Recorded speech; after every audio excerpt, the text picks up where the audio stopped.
for me, I came from a family that didn't have a lot of emotion. Never said the words "I love you." Was always really more focused on what needed to be fixed, what needed to be done, and what needed to be critiqued, versus confirming and rewarding and applauding and focusing its attention on all the things that were already great and working. So, happy Monday, everyone. It's Sophie. And Adi. We're always looking for new ways to support you, and we know firsthand how life can get in the way. So we've created 5-minute episodes with motivation from us and our great friends to keep you feeling ignited and inspired no matter what life throws at you. Welcome to the Ignited Motivation Podcast. Mini episodes every Monday. Listen while you brush your teeth. Or on your morning walk. And you'll never miss out on the latest tips and tricks that are keeping us feeling motivated. So the thing that's been coming up and we've been talking about in a few different groups and a few other people that have is this negative self-talk cycle that a lot of us have in our heads. Self-hatred, self-flagellation.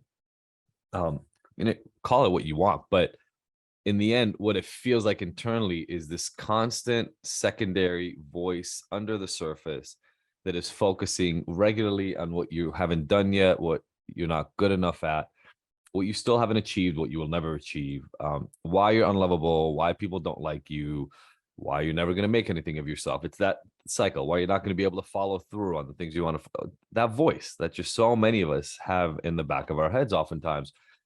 And we have it in the back of our heads for so long sometimes that we just take it for granted that it's going to be there. And we kind of learn to live with it, or more importantly, we learn to do things that reduce its volume, turn it down, or make us able to ignore it. For many, many, many years, I thought that voice was inevitable.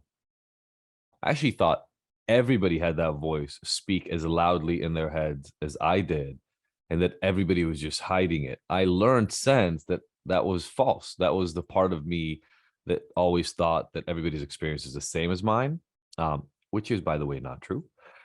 Right? People have their own individual experiences, and how we show up, what happens to us early on in life really does have a big role in determining what that internal voice is like. So for me, I came from a family that didn't have a lot of emotion. Never said the words "I love you."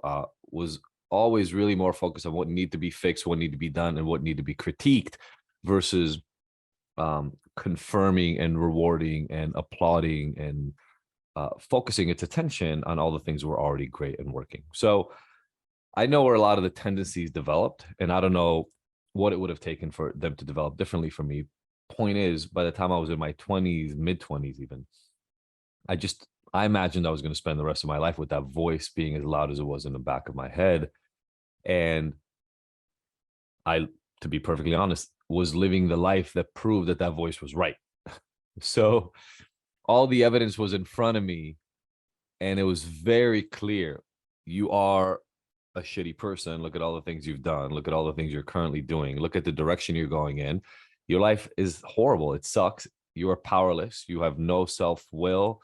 You have no discipline. You have no ability to pay attention to and follow through on things. And that was not just in the internal dialogue I had all the time. It was the perspective. It was the way I saw myself. And I thought that was a given.